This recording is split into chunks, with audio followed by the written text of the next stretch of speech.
Hello everyone, my name is Richa and I am a PhD candidate at University of Illinois at Urbana-Champaign.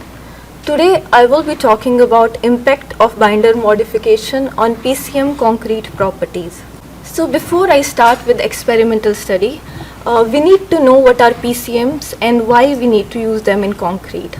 So PCMs are basically high energy storage materials and they store this energy through method of latent heat storage.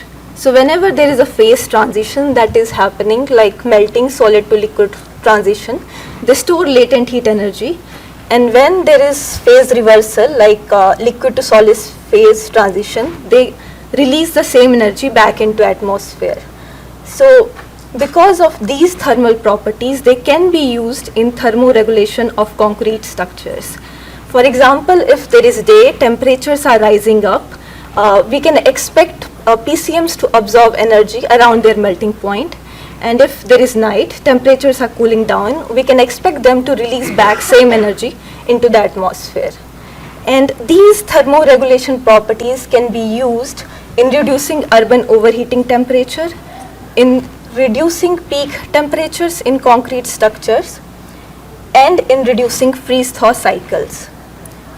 Despite so many potential applications of PCM concretes, they haven't been used outside of laboratory yet, and this is because of these two main challenges.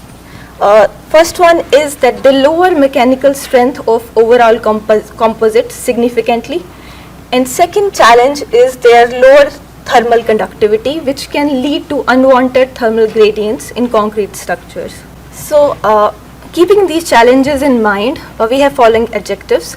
Develop PCM concretes for horizontal surfaces through binder modification. These horizontal surfaces are pavement, sidewalks, parking lots, etc. And in our particular study, we are designing them for urban overheating mitigation. And second objective is to analyze the compression and fracture properties of these PCM concretes for these specific application as horizontal surfaces. Starting with materials, we used micro-encapsulated PCM. Their particle size range was between 3 micron to 50 micron with median size of 21 micron. They have a core of paraffin wax and their shell was melamine formaldehyde. Regarding their thermal properties, through differential scanning calorimetry, we found out they melt in a range of 20 to 28 degrees Celsius and they absorb 158 joule per gram of latent heat energy. And during the cooling cycle, they solidify over the range of 22 to 14 degrees Celsius and release 158 joule per gram of energy back. Starting with mixed design, for this particular mixed design of PCM concrete, the following ingredients were used. Portland limestone cement, which was the main binder. Nanosilica was tertiary binder with particle size between 10 to 20 nanometer. Silica fume was used as a secondary binder.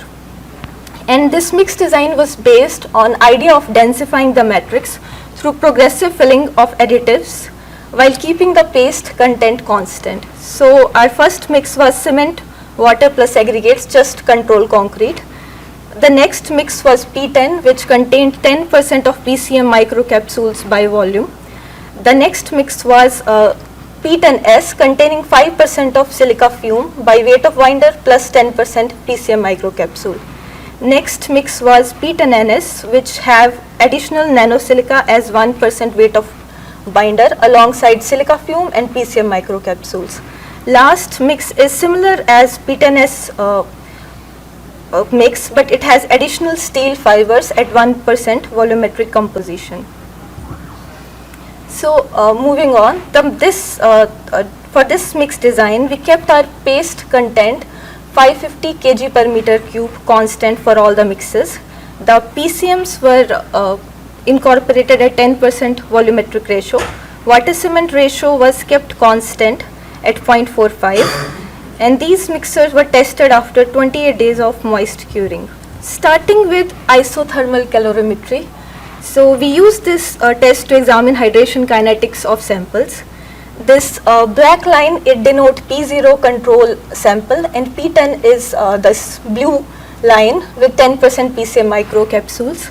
As we can see, there is depression in main hydration peak due to addition of PCM microcapsules. There is lower rate of hydration reaction. Upon addition of silica fume, as in this reddish line, we can see there is slight improvement in hydration rate reaction, but this is not comparable to control concrete. The fourth line is this yellowish line, which contain nanosilica. It has highest rate of hydration reaction, and the silica fume and nanosilica, they increase this rate of hydration reaction because most probably of their pozzolanic activity and high surface area provided due to nanosilica. And as they are able to counter the depression in main hydration peak that occurs due to PCM microcapsules, they silica fume and nanosilica can be good candidates for use in PCM concretes. We started with thermal conductivity testing. As we can see, the thermal conductivity upon addition of 10% of microcapsule dropped by 37%. The additives couldn't change a lot of thermal conductivity. There was no significant impact. Although steel fibers have slightly better thermal conductivity than others PCM containing samples, it was not significant enough. It was still 32% less than the control concrete. Moving on to compressive strength. This compressive strength was test was done according to ASTM C39, and specimens were 100 mm dia and 400 mm height. And as we can see, with introduction of PCM microcapsules, there is 51% reduction in compressive strength. This upon introduction of silica fume and nanosilica in P10S and P10NS samples, we can see there is improvement in compressive strength. Approximately 30 MPa strengths are achieved. Due to steel fibers, there is slight reduction in compressive strength, which may be due to 1% not being the optimum value of steel fibers to maintain the compressive strength. Moving on to fracture properties, this fracture response of the specimens was tested through modified disc shape compact test as adopted by Armikhanian et al. And this test was used to get load versus CMOD curves, that is crack mouth opening displacement. So for this particular one, peak load was 5.2 kilonewton because it's a PCM concrete. For control concrete it was around 2.3 kilonewton. The other fracture properties like total fracture energy, which is the energy required to create a unit area of crack surface. It also reduced upon introduction of PCM microcapsules. Higher fracture energy, there are some slight improvement in fracture energy due to addition of silica fume and nanosilica, but it's not with a lot of significant difference. Steel fibers increase the fracture energy as expected because of better fracture behavior. Similar trends were observed in critical tip opening displacements test, with almost 35% reduction due to introduction of 10% microcapsules. So in conclusion, we are dealing with very high percentage of PCM microcapsules, that is 10%.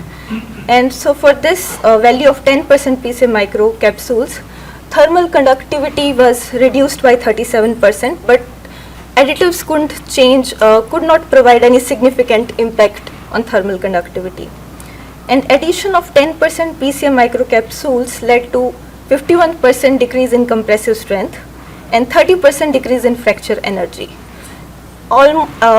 Some partial recovery was done with inclusion of silica-based additives, and also the mixes with silica-based additives showed a compressive strength that's close to 30 MPa, and this is this is the strength criteria for mostly low volume traffic roads. So based on compressive strength criteria only, these have potential to be used in low volume traffic roads. Although fracture energy didn't significantly improve with additives, the steel fiber alongside silica based additives can be a potential solution to improve overall performance. Before I end, I want to acknowledge Professor Jeffrey Drosler, who is my advisor. I also want to say thanks to Professor Arman and Dr. Uthman, who helped me with DCT testing.